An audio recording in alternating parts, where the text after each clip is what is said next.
Don Freddy Delgado Burgoa.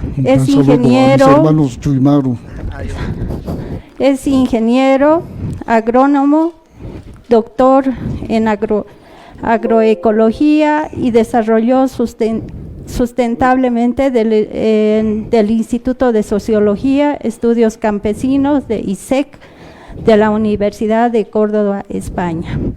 Paceño e hijo de sentimiento por madre de la tierra de los Callahuayas, de Charazani. Fue fundador del Centro Universitario Agroecología, Universidad de Cochabamba, Agruco, el director entre 1989 y del 2017, fue coordinador de la maestría Agroecología, Cultura y Desarrollo Sostenible en América Latina y coordinador del académico doctorado del Diálogo de Saberes, Agroecología y nuevos paradigmas de la ciencia y el desarrollo, docente de la tercera versión del año 2022.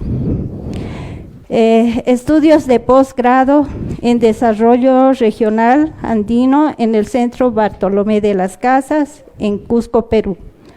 Publicándose su trabajo en investigación, la agroecología en estrategias del desarrollo rural, ediciones de 1991, 1993. Su tesis doctoral fue publicada por Plural, Agruco, Estrategias de Autodesarrollo y Gestión Sostenible del Territorio de Ecosistemas de la Montaña, 2001.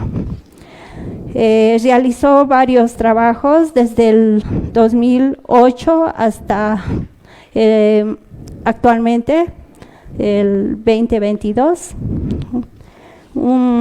Sus dos últimos trabajos fue como editor y coautor de la publicación Avances Teóricos, Metodologías, Experiencias de Diálogo Intercientífico en Países Andinos Amazónicos, publicado por el Ministerio de Educación y Organización de las Naciones Unidas para la Educación y Ciencias y la Cultura.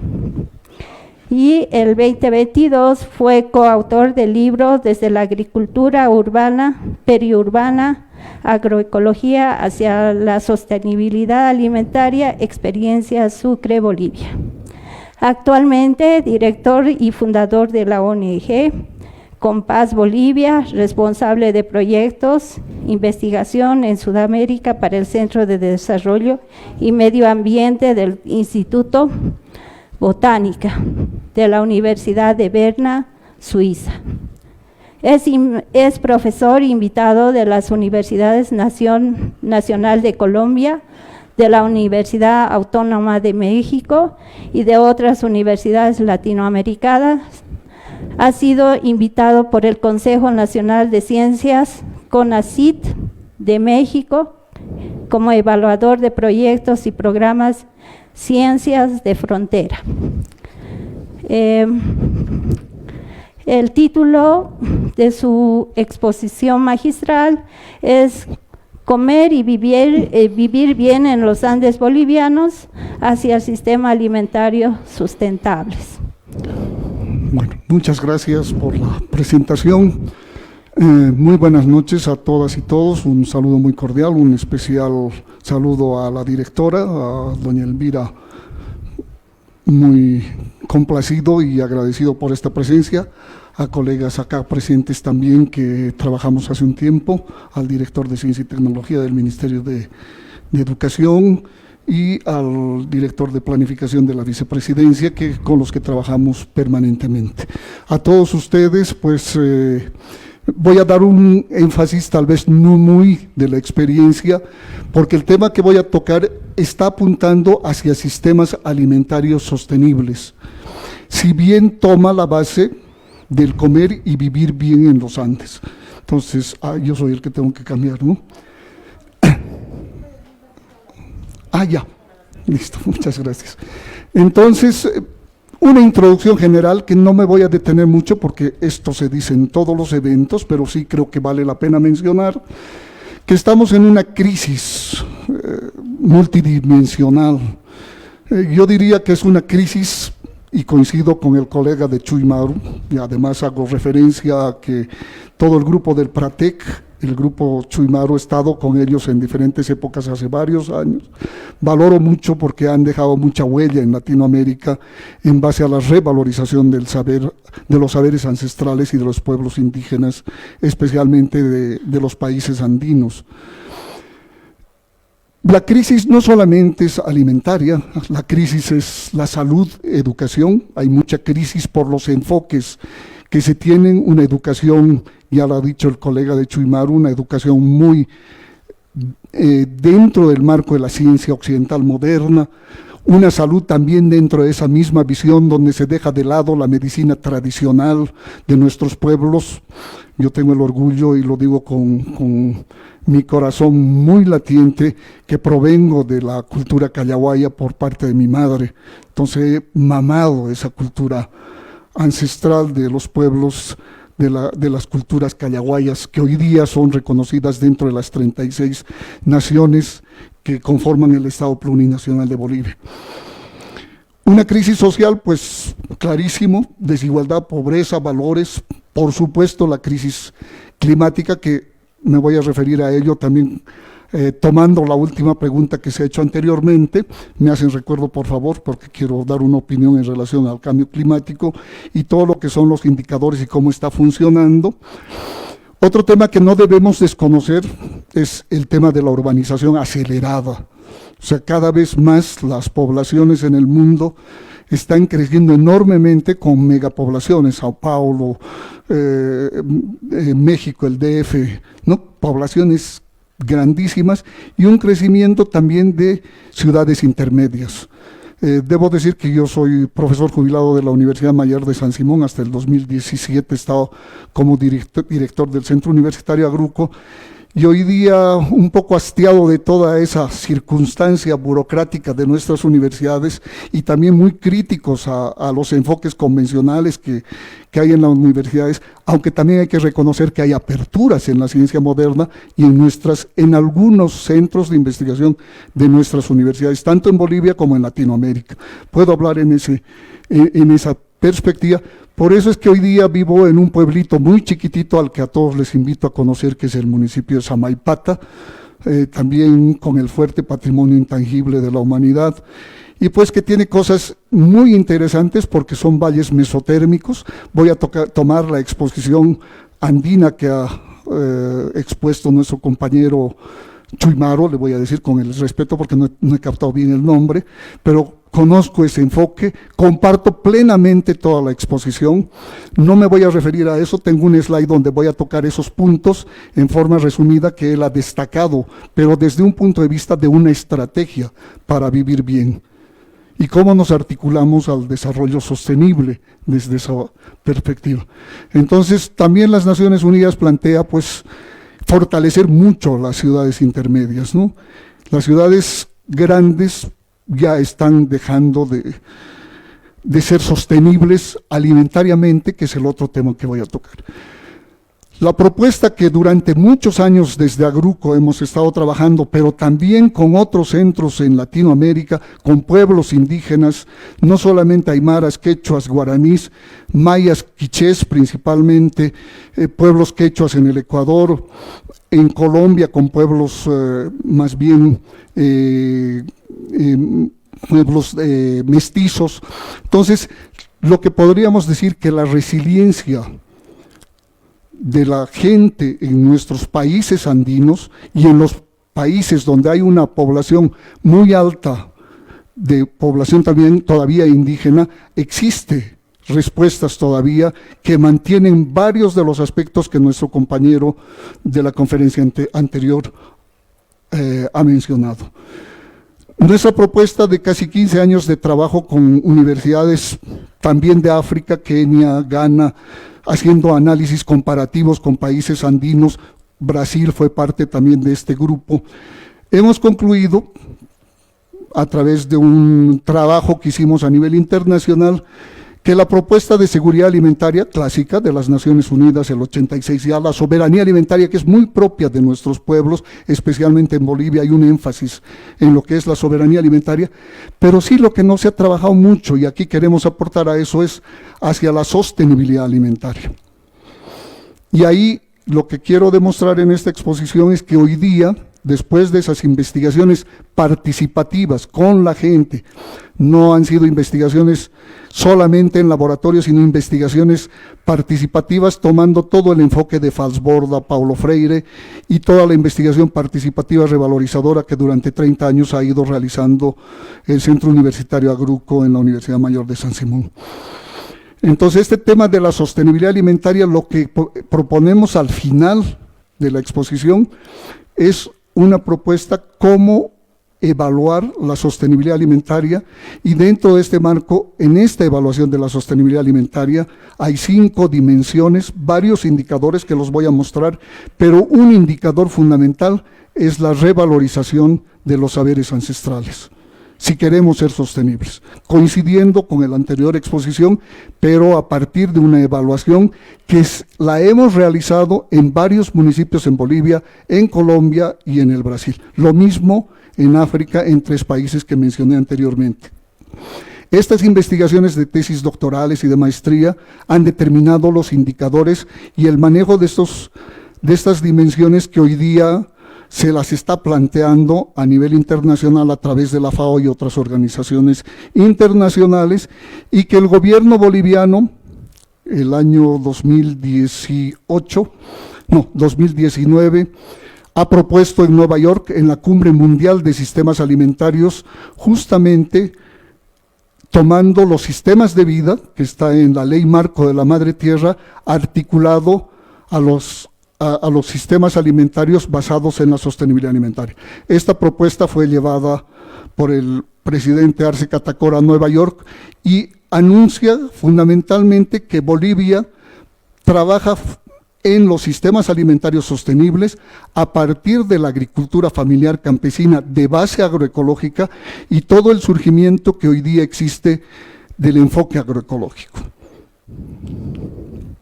Aquí quiero hacer tal vez un resumen de estas 2 visiones de vida que en algún determinado momento tienen que articular, pero en este momento son contrapuestas, son antagónicas, por todo lo que hemos estudiado, lo que hemos trabajado.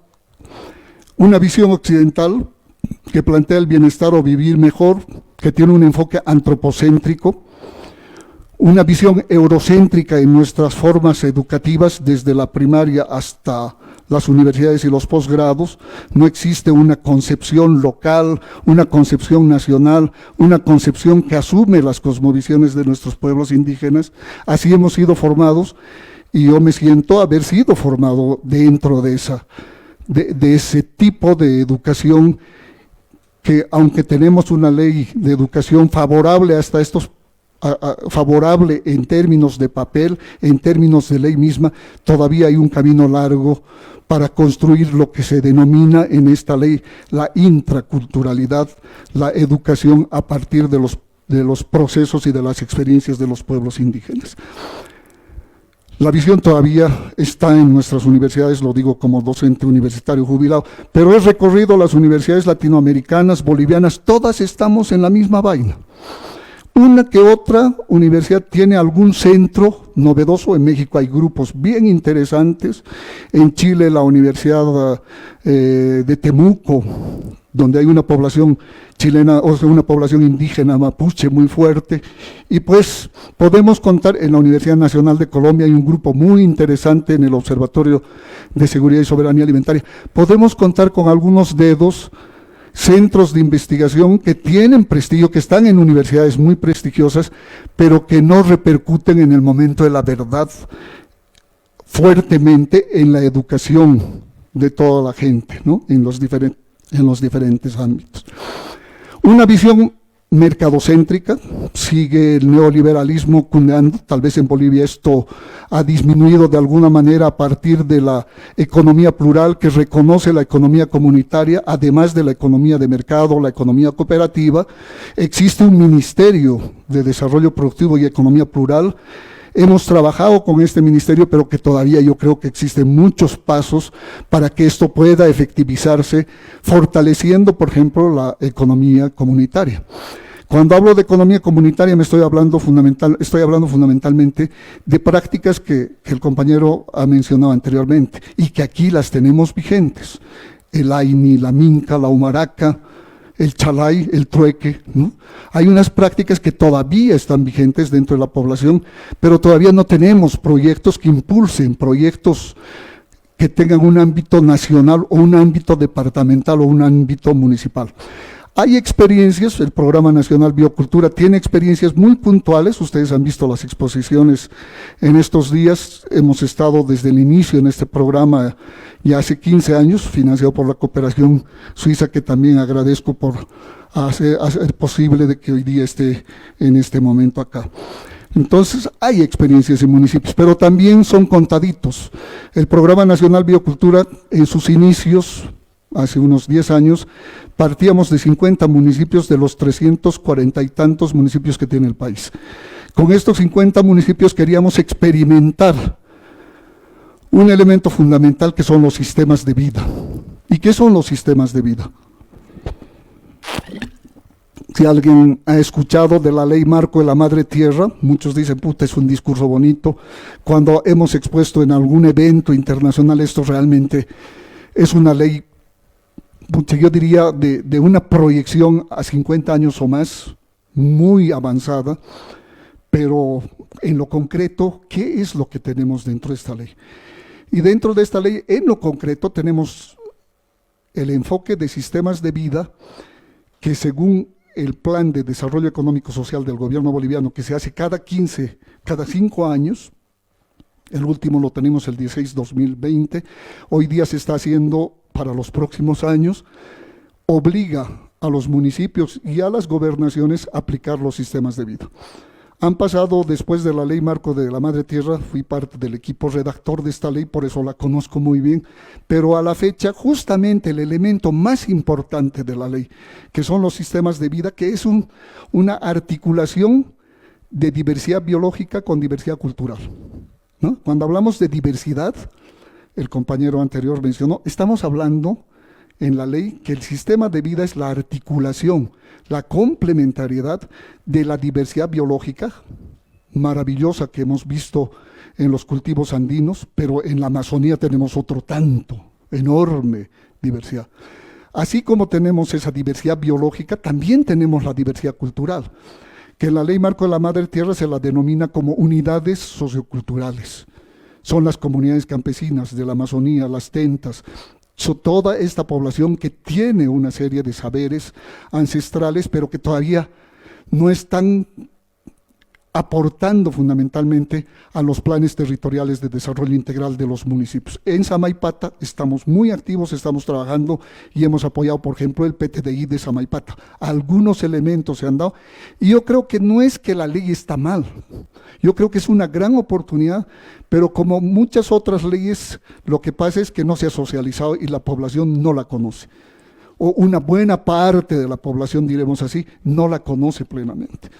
Y a veces hasta los mismos funcionarios públicos desconocen esta ley que desde mi punto de vista es lo más valioso que se ha dado en el país en los últimos 50 años y durante mis estudios y hasta donde estoy hoy día, yo creo que es un gran avance la Ley Marco de la Madre Tierra y el desarrollo integral para vivir bien, que asume el enfoque del vivir bien. Pero, ¿cuántos lo sabemos? Aquí, ¿alguno conoce de alguna manera la Ley Marco de la Madre Tierra? Bueno, aquí mis colegas la conocen muy bien, Marcelo Saiduni, Mauricio Césped la conocen, han trabajado en este tema, pero yo creo que la mayor parte de la población tiene una ausencia de conocimiento en este aspecto. Estábamos en el mercadocentrismo, economía comunitaria, lo dice la Constitución, faltan programas en esa línea. Hoy día hemos visto maravillados este museo, realmente hay tanto que aprender y que está en este museo, pero es el museo que nos permite, en términos educativos, aprender esto, pero yo creo que esto está, por ejemplo, las colcas, en los Ayllus de Tapacarí, que es mi escuela, siempre digo yo, ahí he hecho mi doctorado, pero mi doctorado yo creo que le debo muchísimo a los Ayllus de Tapacarí, al Ayllu Mahasaya Mugli. Ahí hemos visto, por ejemplo, las piruas construidas, hemos hecho investigaciones científicas, no he traído fotos, pero tal vez hubiera tenido que preparar de otra manera, pero una pirua es un sistema, que ustedes aquí lo pueden ver, que la denominan las colcas, ¿no es cierto? En el Ayllu Tapacarí son unas construcciones generalmente hechas de adobe, con un techo de paja y barro. El cambio climático ahí ha afectado, porque han aparecido ratas, ahí se guardaban, imagínense, hemos hecho pruebas científicas, se guardaban hasta 15 años variedades de papa, sin tener un refrigerador, sin tener absolutamente nada. Esas piruas tenían un valor ancestral y tienen todavía un valor, pero el cambio climático afectó. Tuvimos un financiamiento del Canadá donde era un arquitecto que vino y nos dijo qué podemos hacer para mejorar estas piruas. Hemos tratado de replicar las piruas porque en las piruas probamos temperatura, humedad, todos los aspectos, por qué esa pirua puede mantener hasta 15 años papas nativas o chuño, ¿no? Entonces hay investigación al respecto, investigación transdisciplinar, investigación participativa con ellos, evaluando con ellos cómo están esas piruas. El Ministerio de Desarrollo Rural y Tierras ya no ha hecho el seguimiento hace unos 5 años, creó un programa nacional de conservación de semillas principalmente, de piruas, así lo denominó. No sé en qué ha quedado eso, pero se incentivó esto, no he hecho un seguimiento al respecto. La ciencia occidental moderna tiene un énfasis neopositivo, cuantitativista, no valora todo este aspecto de la sabiduría ancestral, pero fundamentalmente no valora los sentimientos, como diría aquí nuestra directora, no valora la intuición, porque la intuición ligada a lo numérico es favorable. Pero también hay avances en la ciencia moderna, no es todavía hegemónica, de métodos cualitativos para trabajar en esto. También existe, sin ir lejos, la teoría cuántica, que es el flujo de energías. Y en realidad una pirua, o una coada, una huilancha, es un flujo de energías, es una crianza de relacionamiento con las papas, con los cultivos, con la crianza de la chacra. Pero eso es alta ciencia. Yo a mis estudiantes en posgrado, en el doctorado, es alta ciencia lo que han hecho nuestros pueblos, pero ni siquiera las reconocemos en el país como ciencias de los pueblos indígenas. La vida me ha llevado por casi todo el mundo. He estado un tiempo en la India, trabajando un poco relacionado a la medicina ayurvédica. A un indio o alguien de la gente común en la India decirle que la medicina ayurvédica o la medicina tradicional india, que no es la ayurvédica, no es científica, puta, te sacan tostando, diríamos en Bolivia, ¿no? Mientras aquí la cultura callahuaya y los yatiris, nuestros sabios, que tanto pueden aportar a nuestro vivir bien, casi no son tomados en cuenta y hasta a veces se hace la burla. Hay un desconocimiento del valor de los sabios de verdad. Los sabios de verdad están en las comunidades campesinas, es un grupo, entre comillas, podríamos decir élite.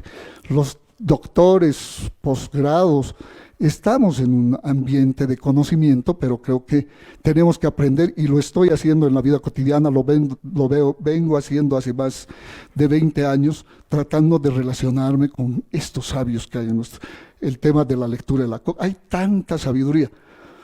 Aquí nos puede dar toda una cátedra Marcelo Saiduni al respecto, sobre estos temas de la ritualidad y de los manejos, por ejemplo, de la coca, ¿no? Yo sigo la coca, en mi vida cotidiana sigo la coca, pero también la neurociencia, todo el aspecto. Alguien ha hecho constelaciones familiares aquí para saber solamente, ¿sabe qué es constelaciones familiares?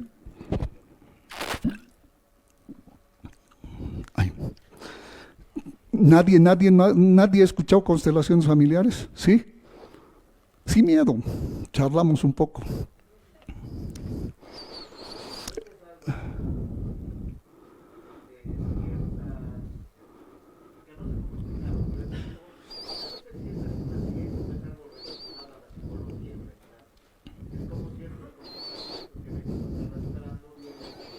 Ciertos niveles que vienen de tu familia, de tus abuelos y demás, y son cosas que se van transmitiendo, pero a nivel energético también.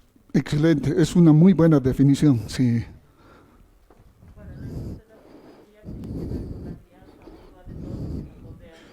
Vemos las carhuanairas, vemos carhuacotuchas, vemos, por ejemplo, el río de la estrella, ¿no?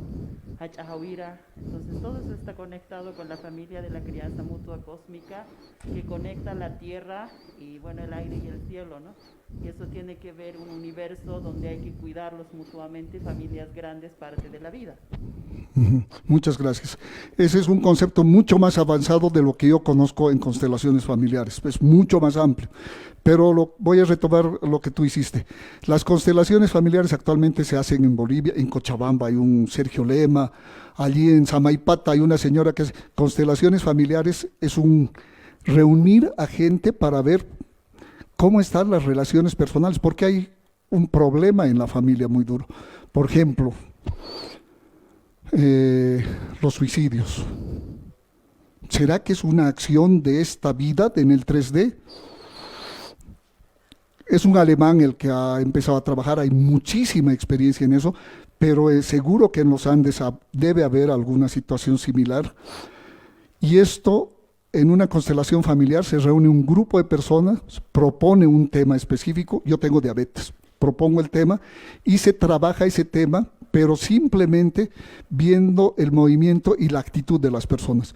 Surge más desde la psicología y está muy relacionado al manejo de energías entre las personas. Uno puede identificar, por ejemplo, en el caso de los suicidios o en el caso de los asesinatos, se puede llegar a ver exactamente qué es lo que ha pasado y en qué generación se ha dado.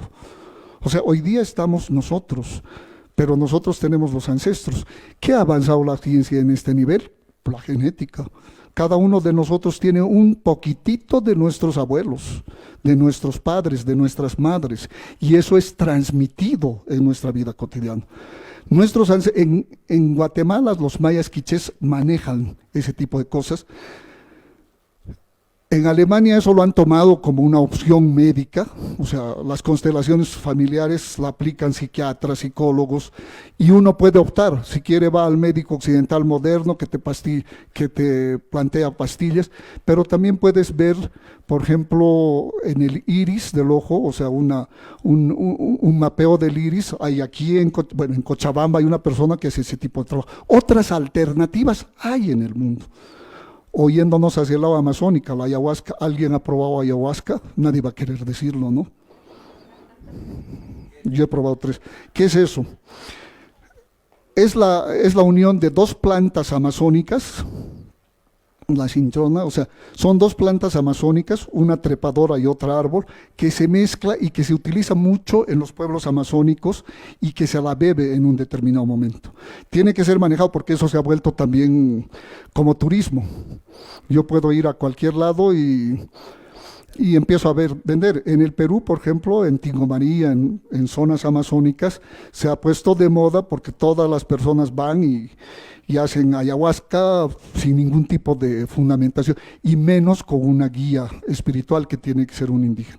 Hay experiencias como Pierre Rabit, no sé si han escuchado, un francés que sana drogadictos con la ayahuasca. Yo he estado en el Brasil recientemente con un grupo impresionante que trabaja con la ayahuasca.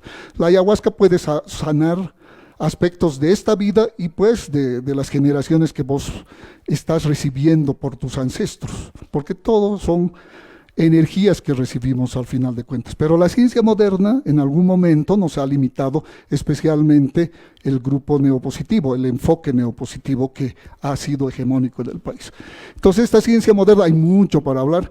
Yo no he traído libros hoy día estaba, pero porque cargaba mucho en la mochila, y le voy a dejar aquí, algunos he dejado, me he comprometido aquí a la directora a dejar algunas de estas publicaciones, que no son solamente mías, son artículos de varios autores de diferentes partes de Latinoamérica y especialmente de Suiza, que comentan todas estas experiencias, ¿no?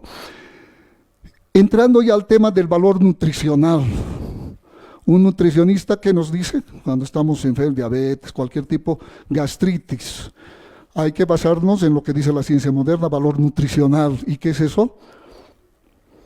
Proteínas, vitaminas, minerales, carbohidratos, agua. Alguien nos dirá que dentro de esa receta hay que hacer los alimentos con cariño. Nuestros pueblos indígenas. Todavía eso existe entre los aymaras.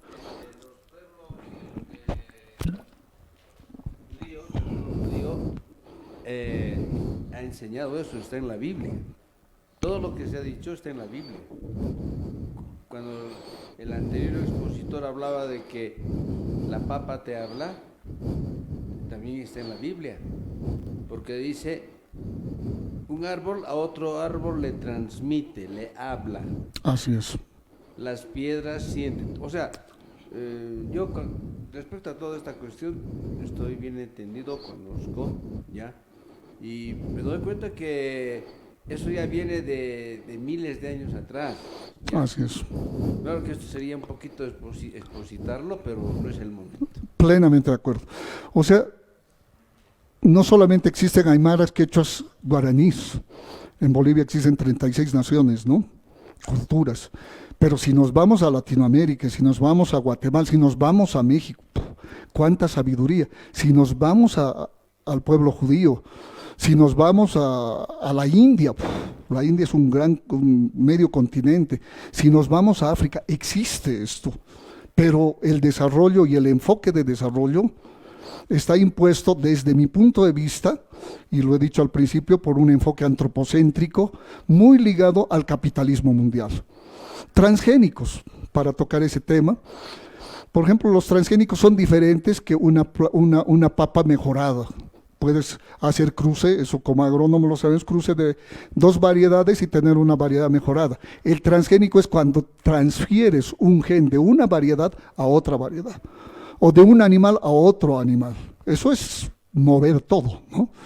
Entonces, en Bolivia, la ley marco de la madre tierra y la ley de la revolución productiva abría un poquito este espacio, pero es tan confuso lo que dice la ley de la revolución productiva. En la ley marco de la madre tierra es un poquito más tajante, pero es un tema no resuelto porque es de un interés muy grande de los grandes capitales mundiales que hoy día se reflejan en los productores de soya transgénica en Santa Cruz, por ejemplo, ¿no?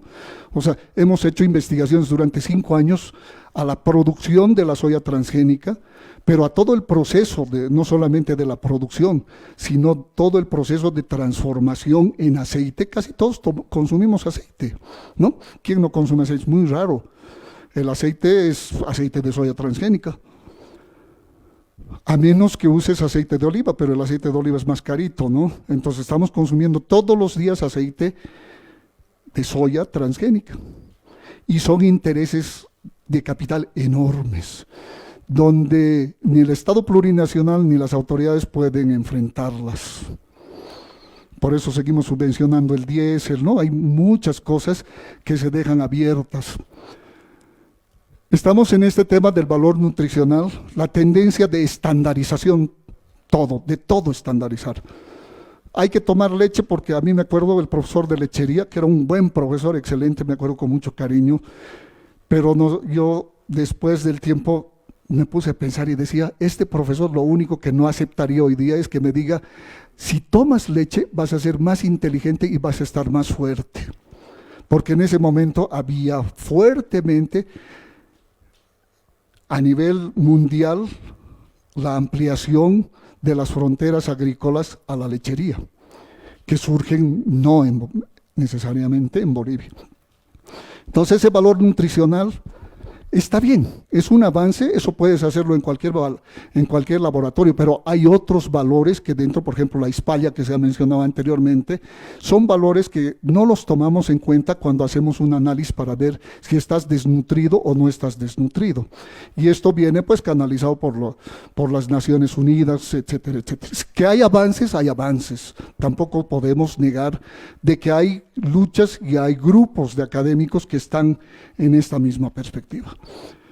La naturaleza es un objeto para la explotación de los seres humanos, es antropocéntrica. La visión occidental ha existido en los pueblos indígenas, aunque muchos hoy día dicen, vivir bien es del más. Y yo quiero decirles, vivir bien no es del más. El más puede haber hecho una ley, puede haber tomado, que está bien, más bien que alguien que lo tome, pero el vivir bien, el sumas camaña, el sumas causay, el ñandereco, el ojlajupacpov en el maya quiché, incluso eso encontramos en Ghana, en los pueblos indígenas. Existe el vivir bien. Hay libros en los pueblos indígenas de México, hay libros sobre el vivir bien con sus propios términos, con sus propios conceptos. Eso también lo tenemos de alguna manera escrito en las publicaciones que estaríamos dejando acá. Entonces el alimento, esto tomamos de la medicina ayurvédica, el alimento es medicina. Ya se ha hablado de la papa y de la próstata, pero hay una infinidad de alimentos y de cultivos que podemos tomarlos. El alimento siempre hay que verlo como una medicina y viceversa, es energía vital, no en términos de energía carbohidrato. Hay un laboratorio en Suiza, el laboratorio Balser, que determina lo que ellos denominan la energía vital, que se lo analiza con niveles de cristalización. Nosotros mandamos hace años una papa con transgénico, una papa con agroquímicos y una papa producida naturalmente.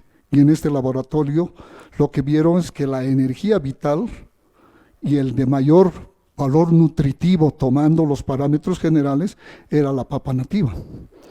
Y en términos económicos también, en términos económicos de mercado, también la papa nativa en el fondo viene a salir más barata, pero hay que verlo no en un año, somos cortoplacistas, sino hay que verlo en tiempos más largos, y eso implica investigaciones de más largo aliento. La ley marco de la Madre Tierra plantea el saber alimentarse. Ahí hay una serie de elementos que nos pueden hacer reflexionar mucho. Esto no me voy a detener. Lo cosmocéntrico, creo que es fundamental considerar lo cosmocéntrico en una perspectiva desde lo que existe hoy día en la ciencia, la transdisciplinariedad, tratar de ver todo multidimensionalmente, y lo más próximo es el enfoque transdisciplinar, que lo aplican sí ya en algunas universidades, no es hegemónico. La economía plural ya nos hemos referido a ello, y la pluralidad de las ciencias. Hablamos de ciencias. Me acuerdo que en el primer gobierno del Evo, en el Ministerio de Educación, el viceministerio, eso debe acordarse Mauricio, se llamaba Viceministerio de Ciencias y Tecnología. Pasaron 4 años y le quitaron la S. Simplemente la S, ¿no? Pero ciencias, no hay una sola ciencia. Aquí hemos tratado de poner abstractamente una visión que la trabajamos durante muchos años en Agruco, donde hay una cosita para señalar, el del centro, perdón. Entonces tenemos biocultura, el enfoque biocultural, la vida espiritual es la que domina a todos nosotros, la vida, los rituales, la cultura, las religiones. No importa si eres judío, eres maometano, las religiones, porque cada pueblo tiene sus propias creencias, aunque posiblemente algunos no me van a aceptar eso, pero mi visión es plural en ese sentido. Pero sí, lo que hemos podido ver a nivel mundial en diferentes pueblos, que la vida espiritual manda. Y estamos hablando de la vida espiritual, algo no simplemente de los rituales, el amor. Hay un libro de un polaco, El amor sana. Y sana mucho, ¿no? No solamente sanan los medicamentos, que además están produciendo grandes cantidades de capital y dependen de grandes transnacionales. Quería decir algo.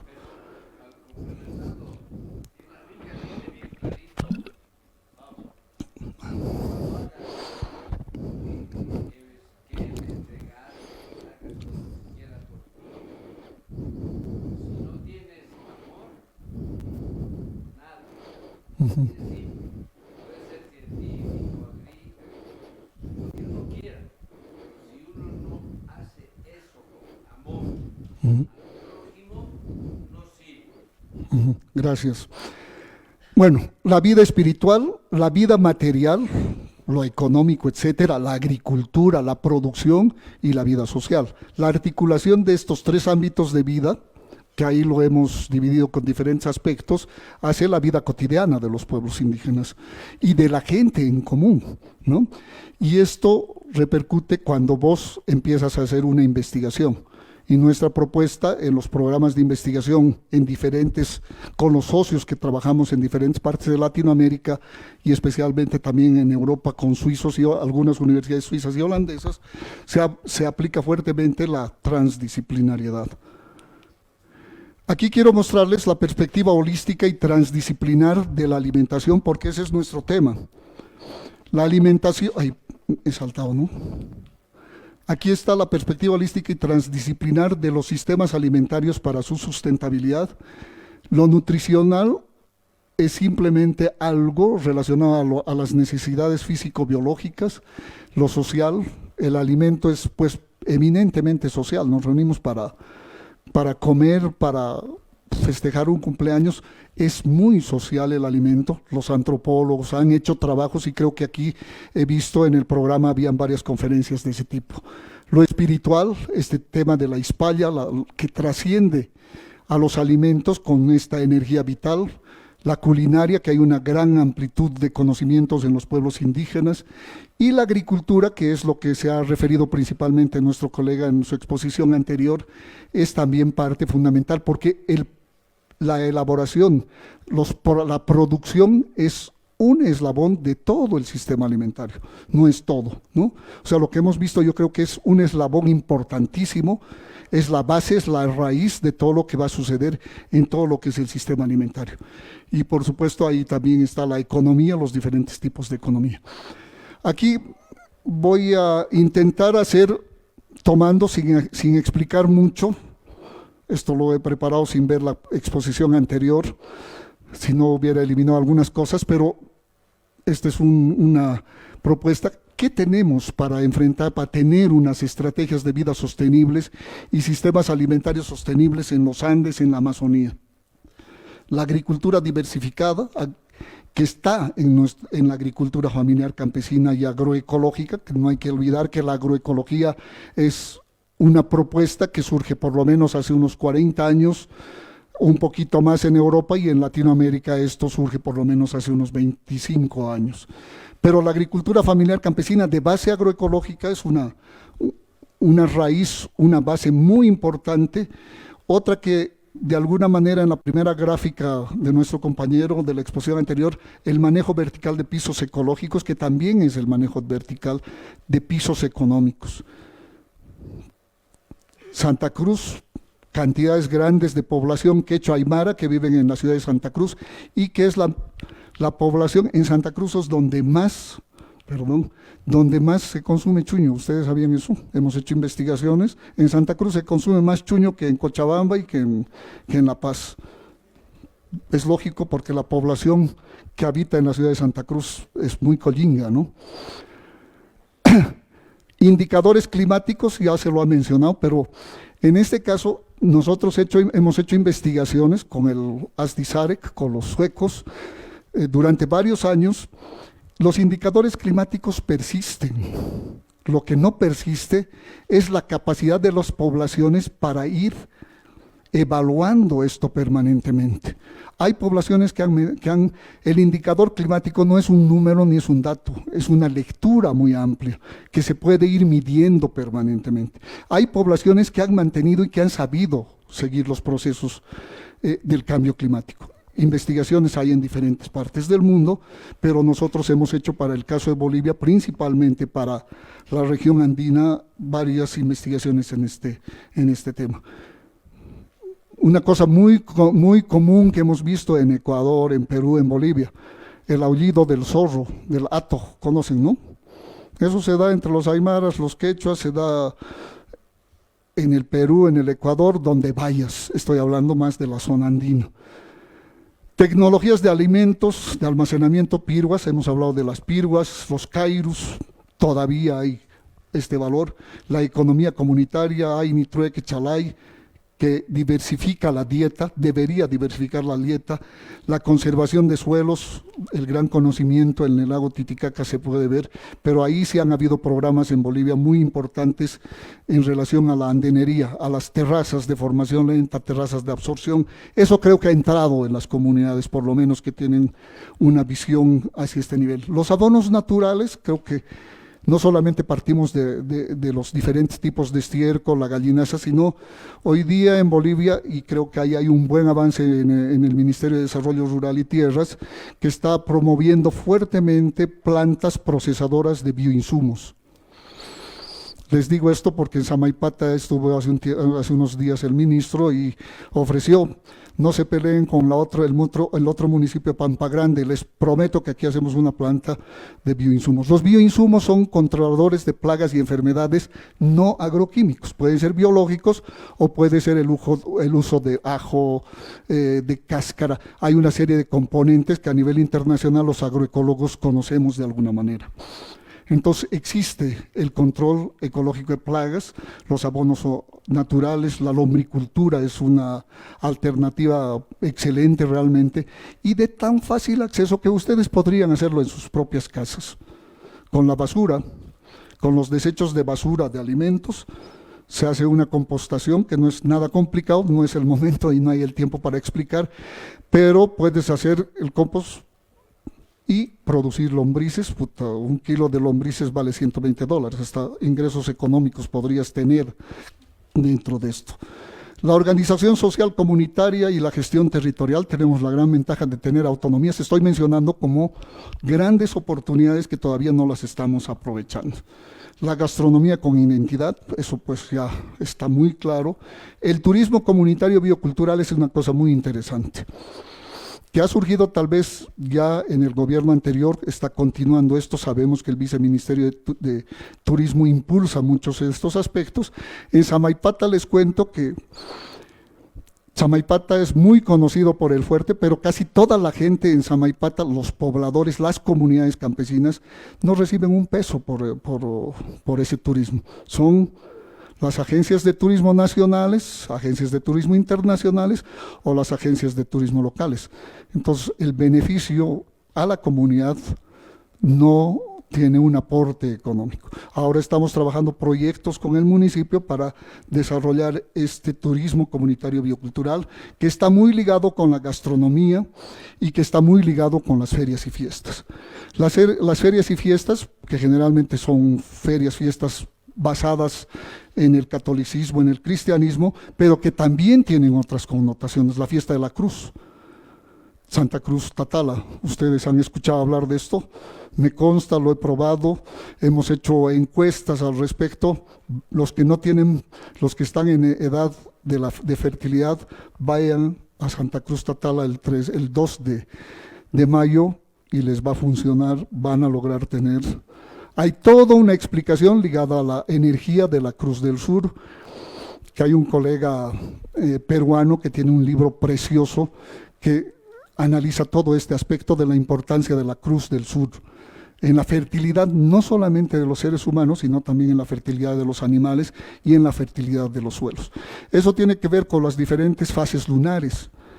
A veces decimos en los Andes o los aymaras y quechas solamente saben. Hemos encontrado, por ejemplo, para la producción de café en Samaipata, necesariamente tienen que hacerlo en luna menguante. Es la clave, no importa lo demás, tipo eso, luna menguante. Y Bermejo, que es una comunidad, ha ganado ya un primer premio nacional con este sistema tradicional.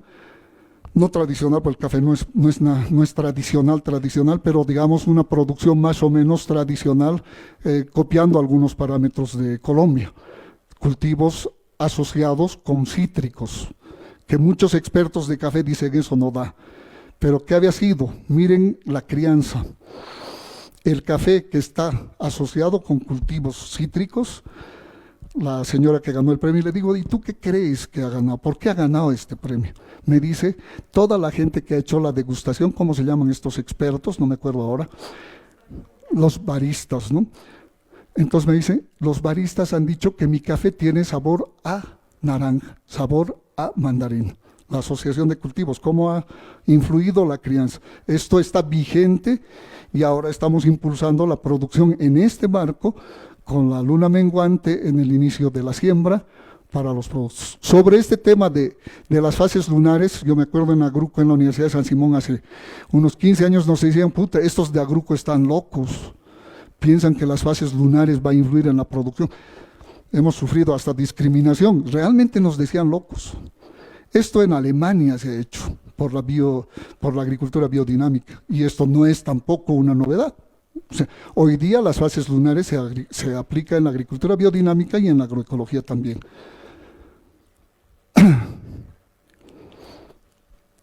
Aquí les voy a mostrar brevemente lo que hicimos en Agruco, aprendiendo mucho. Yo valoro mucho el Pratec, mis amigos de 30 años, Eduardo Grillo, Grimaldo Rengifo, toda esta gente interesante que se animó a lanzar estas cosas por primera vez. Hace 30 años era medio una locura hablar de esto, y menos en las universidades hablar de AINIMINC, hoy día ya se da. Había una metodología de revalorización, son la elaboración de cartillas de revalorización de la sabiduría indígena.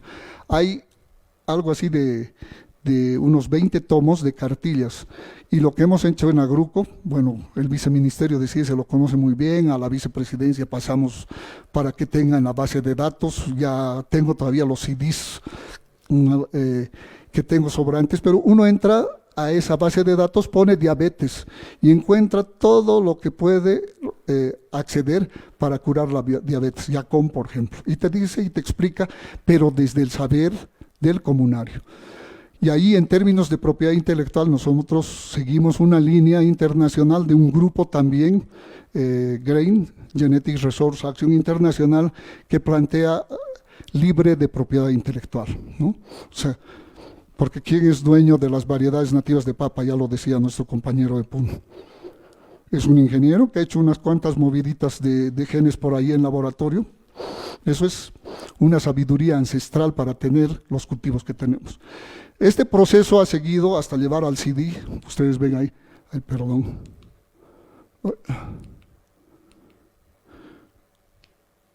Tenemos el CD, pero es un proceso participativo donde se trabaja con la comunidad, se procesa en una cartilla respetando la autoría, se difunde en la comunidad esta ficha de revalorización, esta cartilla, se trabaja principalmente arreglando esto, y después se plantea en la comunidad para elaborar proyectos que toman la sabiduría indígena y que pueden ser propuestos a cooperación internacional o a fondos públicos. Varios de estos, como el de las piruas que les mencioné anteriormente, han tenido este aporte.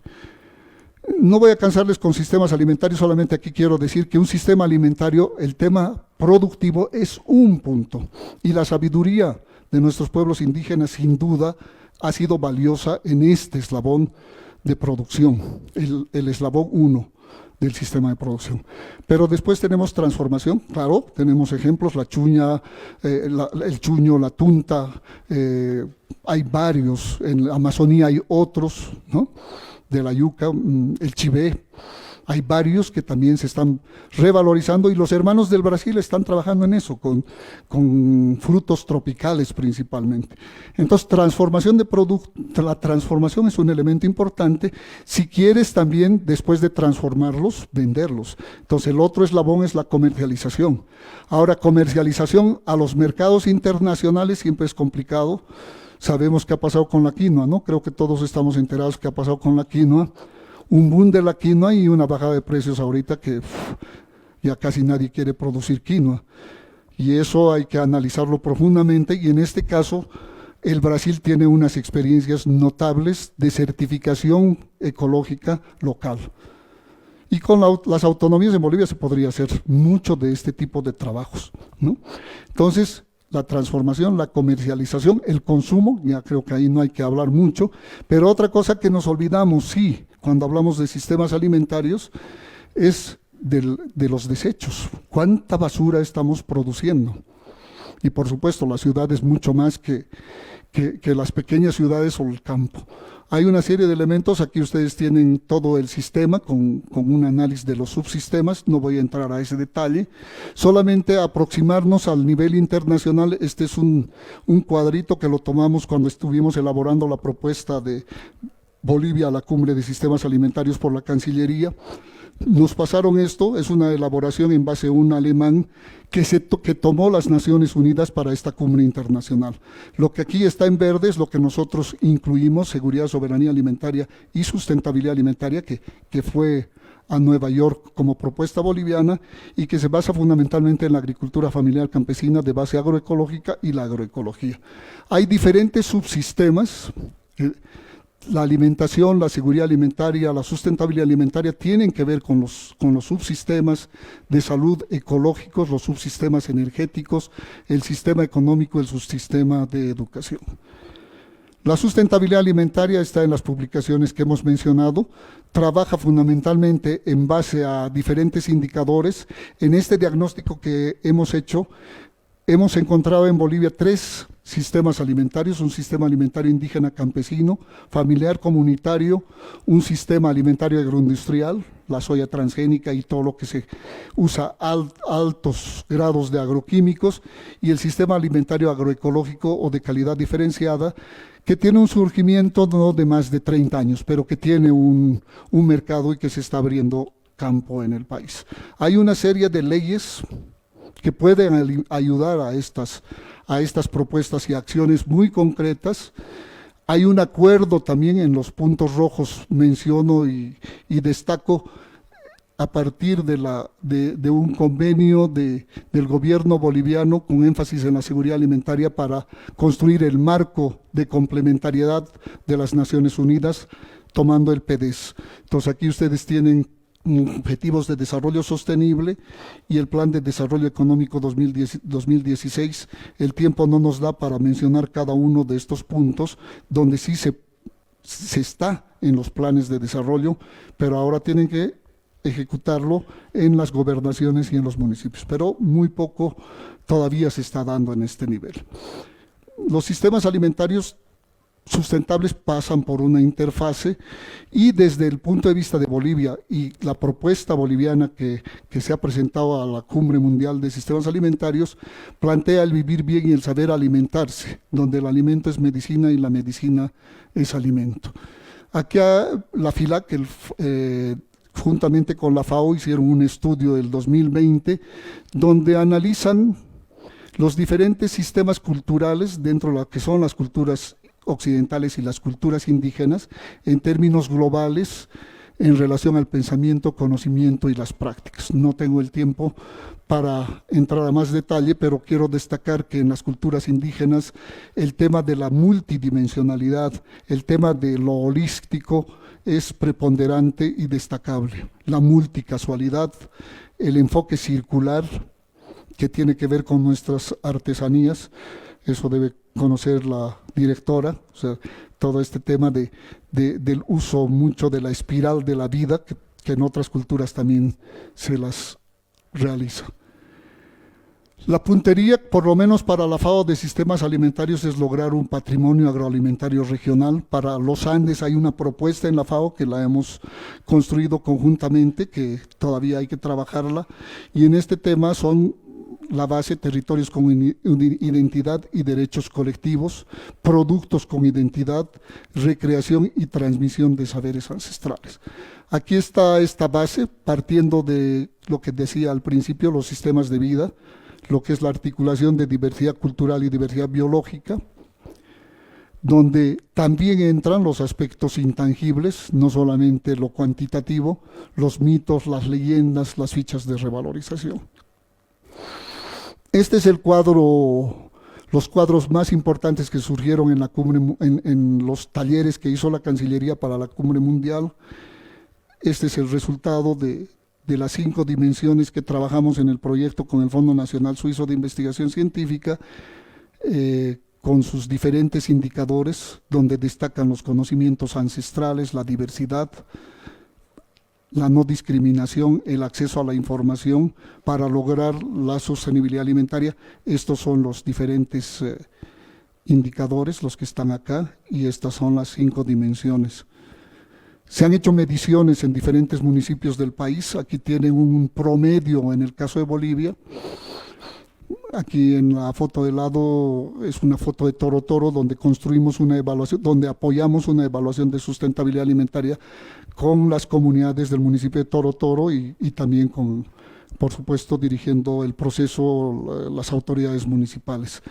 Este trabajo ha sido muy interesante porque son ellos los que califican. Cada uno de los indicadores tiene una serie de preguntas y son las comunidades, los municipios convocados desde esa instancia los que van calificando los diferentes indicadores. Aquí está esa articulación de sistemas de vida y sistemas alimentarios sostenibles. En los sistemas de vida se apunta a la armonización del sistema de vida, donde considera la erradicación de la extrema pobreza. En la Ley Marco de la Madre Tierra se menciona esto, la protección de las funciones ambientales y los sistemas productivos sostenibles.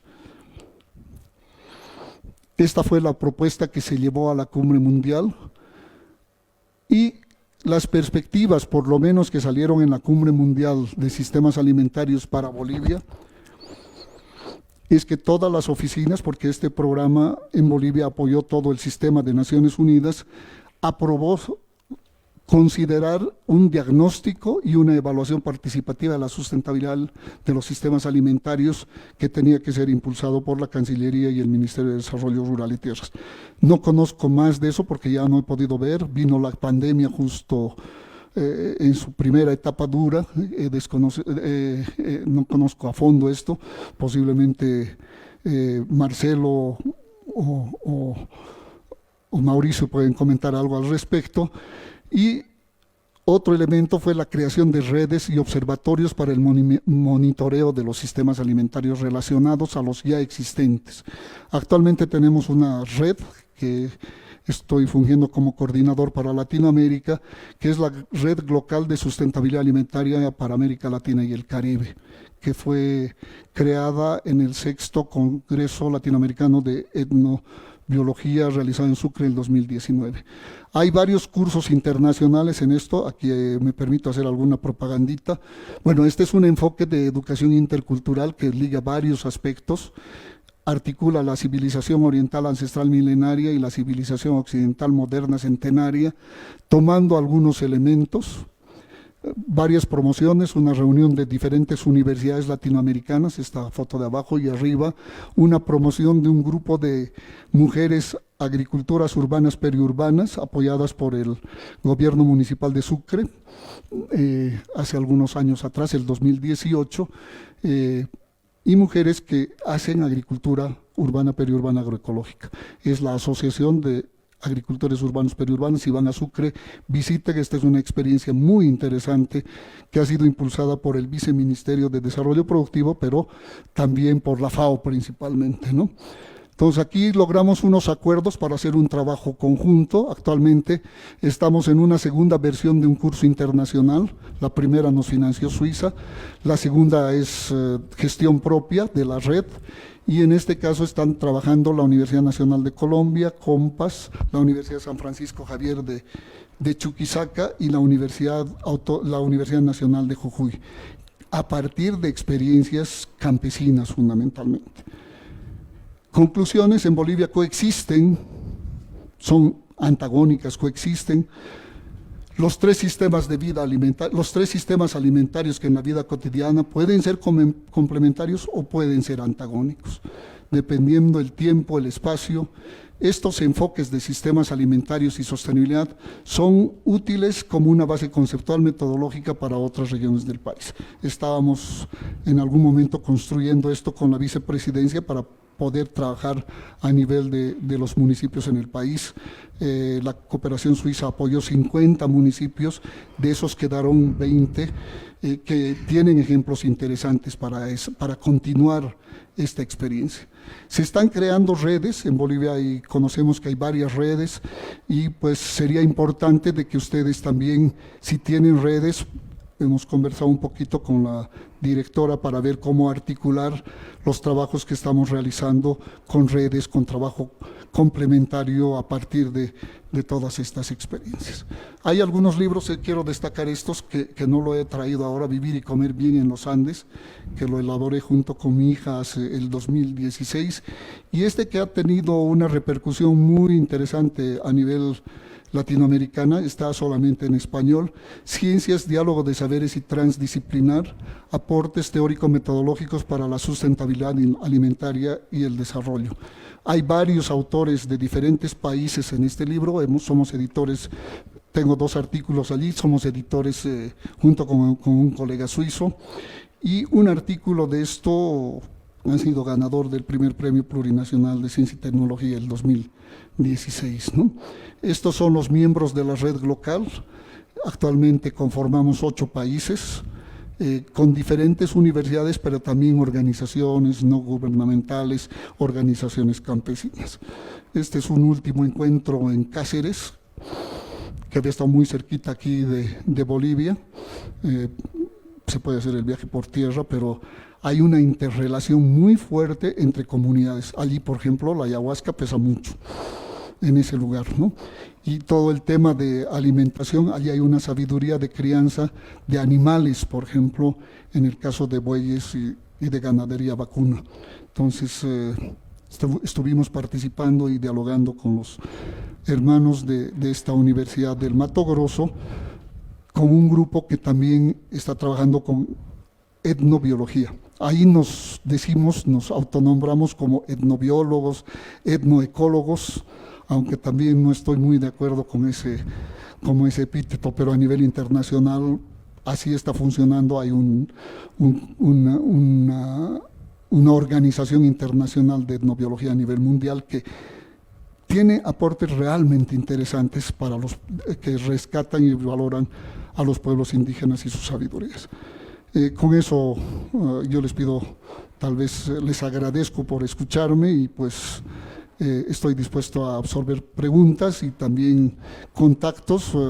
Los libros van a estar a disposición aquí del Museo Etnográfico. Muchas gracias. Invitar al público a hacer las preguntas.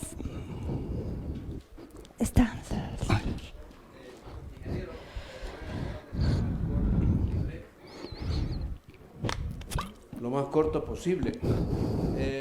2 cosas muy importantes. La cuestión de los saberes, que yo le digo, yo soy ya médico jubilado, ¿ya? Me he dedicado autodidactamente a la cuestión del cáncer molecular. Y le digo por qué. Mis colegas no son todos, hay una mayoría que se pelean con los saberes ancestrales dentro del campo de la salud. Pero yo digo aquí para que todo el público sepa. Todo tratamiento tiene como base la farmacología.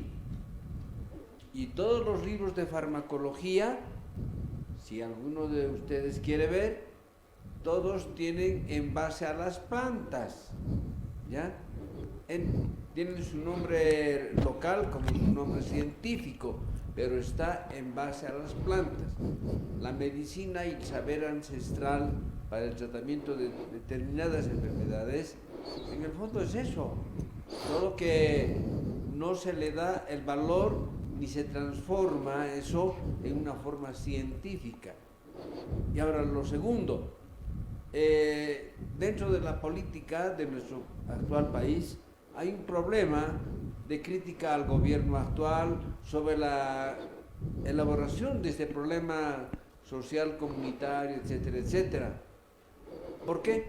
Porque desgraciadamente, para que sepan todos ustedes, después del golpe de Banzer, y lo digo bien claramente, se cambió el estatus de pensamiento político, se llevó a un neoliberalismo capitalista sionista para que se cambie el pensamiento. Desde el 71 hasta la actualidad, es por eso que tenemos en su mayoría los nuevos profesionales a partir de esa fecha, desgraciadamente con un pensamiento totalmente pro-occidental, anti-ancestral, etcétera, etcétera. Y ahí va la pregunta, ingeniero, esto que lo he dicho, ¿no cree usted que se tiene que cambiar el pensum, tanto en la Facultad de Economía como en la Facultad de Ciencias, en todas las facultades? Porque si seguimos así, vamos a seguir cabeceándonos y por tonteras, nada más. Sí, muchas gracias. Plenamente de acuerdo con la segunda propuesta. O sea, yo creo que necesitamos en el país. La ley de Avelino Siñanis no es suficiente. Nosotros hemos trabajado, bueno, yo soy de origen agrónomo, pero me he vuelto sociólogo, antropólogo, de todo, hasta historiador. Al final he decidido ya no ser nada de esas cosas porque te encierra. O sea, creemos que la ciencia lo sabe todo. La ciencia occidental moderna, la que aplicamos en las universidades, no sabe todo. La farmacología se basa en la sabiduría indígena, pero no ha descubierto todo. O sea que a la ciencia le falta mucho trabajo para aprender de los pueblos indígenas originarios del mundo. No solamente me refiero a los que existen en Bolivia. En todos los países, los mayas, los nahuales, hay tanta sabiduría, pero no se permite por este sistema capitalista que tiene una visión de dominio a través de las transnacionales. Ahí nosotros somos muy claros y tenemos una posición muy clara. El trabajo que hacemos es volcarnos hacia los pueblos indígenas, el caso de Samaipata que les decía, pero sin ir lejos, vayan a Cusco. ¿Quién maneja el turismo en Cusco? El gran emporio de turismo en Cusco. Los propietarios de Machu Picchu, una empresa norteamericana. ¿Y qué recibe? Bueno, la población debe recibir algo, pero ese turismo comunitario biocultural no está desarrollándose en nuestros países, ¿no? Gracias por su aporte. Si no hay más, entonces les agradezco mucho. Sí, Marcelo quería complementar algo. Aquí. ¿Perdón? Sí, adelante.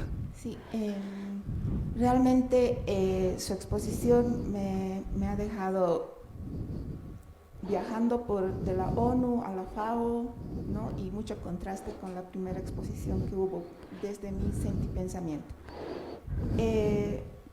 Quiero preguntarle por qué en estas exposiciones tan técnicas, ¿no?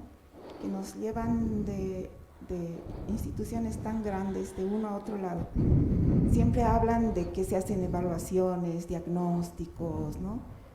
Que estrategias de vida sostenibles, que el alimento, pero nadie menciona la cuestión de la basura. Usted dijo que la basura es un problema para las ciudades y no así para las comunidades.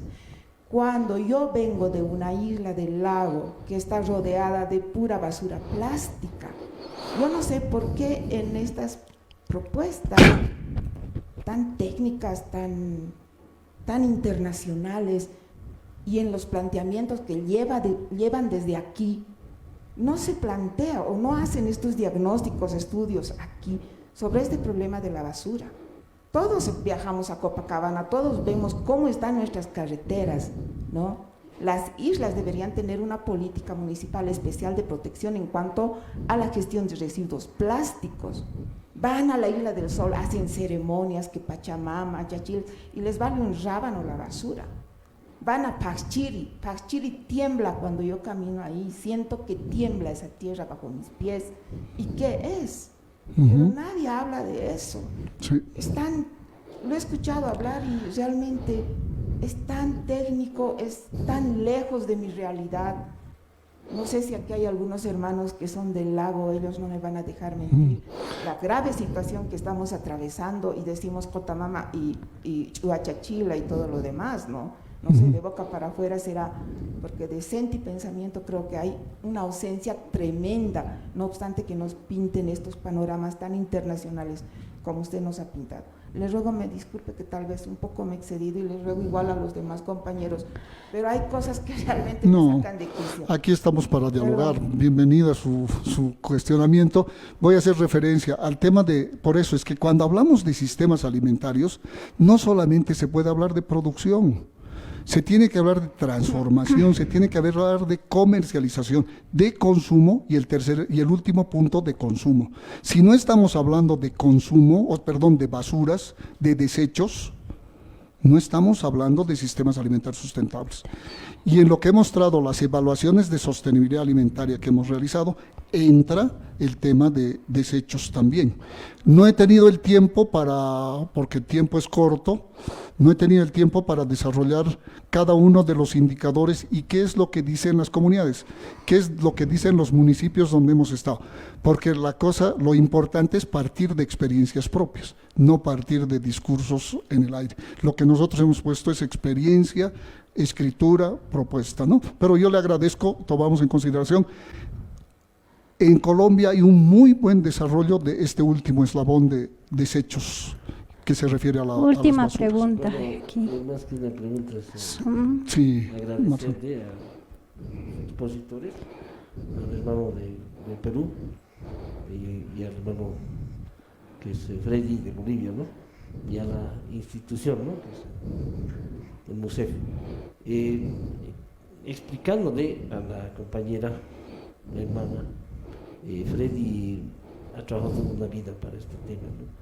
Y si habla como habla es porque tiene una larga experiencia, le tengo mucho respeto a él.